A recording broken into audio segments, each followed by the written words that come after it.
നിയമം സംരക്ഷിക്കാനുള്ളതാണ്. ചിലപ്പോഴെങ്കിലും അതൊരു ആയുധമായി മാറും.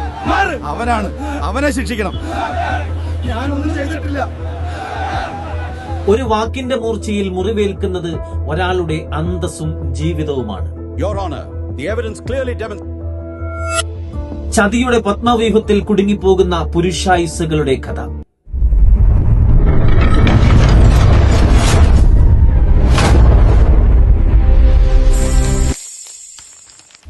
ഇന്ന് രാവിലെ നിങ്ങൾ പത്രത്തിൽ വായിച്ച ആ വാർത്ത അല്ലെങ്കിൽ TV ചാനലുകളിൽ കണ്ട ആ ന്യൂസ് ഒരുപക്ഷെ ഒരു കള്ളമാകാം. ഇന്നത്തെ കാലത്ത് ഒരു പരാതി മതി ഒരാളെ സമൂഹത്തിന് മുന്നിൽ കൊലമരത്തിലേറ്റാൻ. തെളിവുകൾ പുറത്തു വരുന്നതിന് മുമ്പേ വിധിയെഴുതുന്ന സോഷ്യൽ മീഡിയ കോടതികൾ.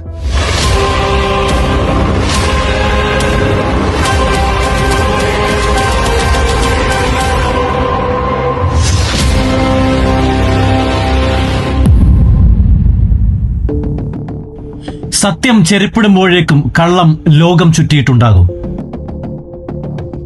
വ്യാജ പീഡന പരാതി നൽകുന്നവർ ഒന്നോർക്കുക, നിങ്ങൾ തോൽപ്പിക്കുന്നത് ഒരു പുരുഷനെ മാത്രമല്ല, ഒരു വൃദ്ധയായ മാതാപിതാക്കളുടെ മകനെയാണ്, ഒരു സഹോദരനെയാണ്, നിങ്ങളുടെ തന്നെ മക്കളെയാണ്.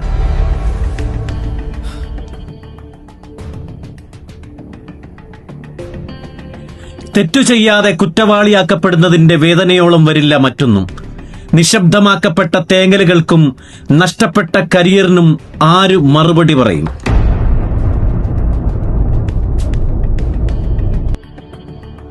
നമുക്ക് വേണ്ടത് പക്ഷപാതപരമായ നീതിയല്ല, വസ്തുതാപരമായ നീതിയാണ്. ഓരോ പരാതിക്ക് പിന്നിലെ സത്യവും പരിശോധിക്കപ്പെടട്ടെ.